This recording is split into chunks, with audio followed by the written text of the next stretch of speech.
AB লাইফস্টাইলে সবাইকে জানাচ্ছি স্বাগতম। আসসালামু আলাইকুম। আজকের রেসিপি হচ্ছে চিড়ের পোলাও।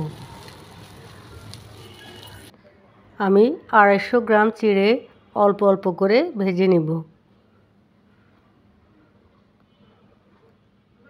এরপর সবগুলো চিড়ে একসাথে দিয়ে আবারও হালকা করে ভেজে নামিয়ে নিব।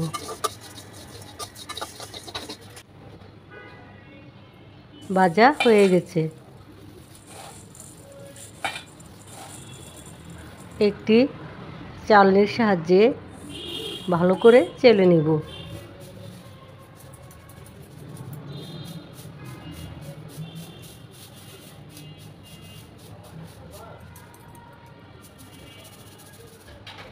এবার একটি বক্সে ঢেলে নিব।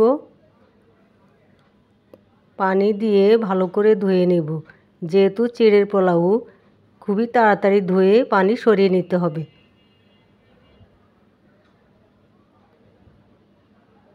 আবারও চালনিতে তুলে পানি সরিয়ে একটি ঝুড়িতে ভালো করে ঝরঝরে করে নিব।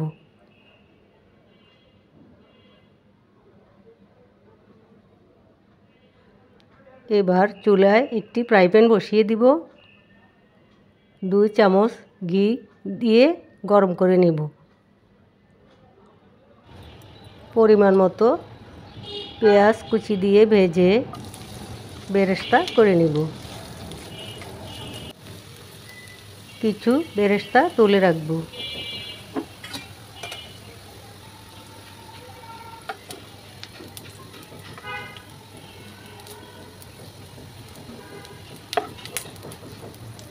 এরপর এলাচ, তেজপাতা, দারচিনি, লং অল্প পরিমাণে দিয়ে দিব। হাফ কাপ নারকেল কোড়ানো দিব।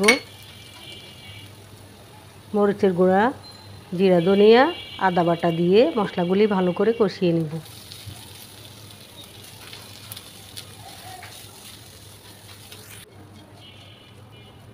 মশলা কষানো হয়ে এসেছে।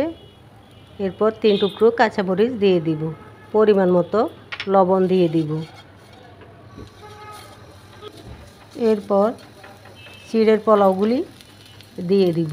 দেখতে পাচ্ছেন পানি সরিয়ে কী রকম ঝরঝরে হয়ে রয়েছে।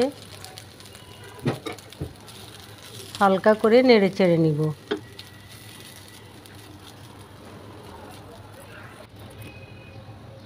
পরিমাণ মতো সয়াবিন তেল দিয়ে দিব। আর একটু ভালো করে ভেজে নিব।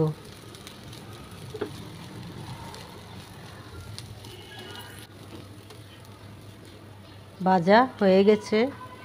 খুবই ঝরঝরে হয়েছে। এরপর এখানে আমি 250 গ্রাম চিড়ের পোলাওর জন্যে 1.5 কাপ লিকুইড দুধ দিয়ে দিব। দুধের পরিমাণ একটু বেশি দিলে পোলাওগুলি নরম হয়ে যাবে। এবার ঢাকনা দিয়ে আগুন একটু বাড়িয়ে কিছুক্ষণ রেখে দিব।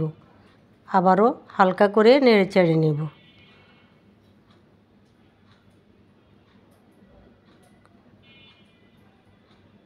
তিন টুকরো কাঁচামরিচ দিয়ে দিব। কিছু বেরেস্তা দিয়ে দিব। চুলা বন্ধ করে দিব। ঢাকনা দিয়ে কিছুক্ষণ দমে রেখে দিব। দেখতে সুন্দরের জন্য কয়েক পিস আঙ্গুর দিয়ে দিব।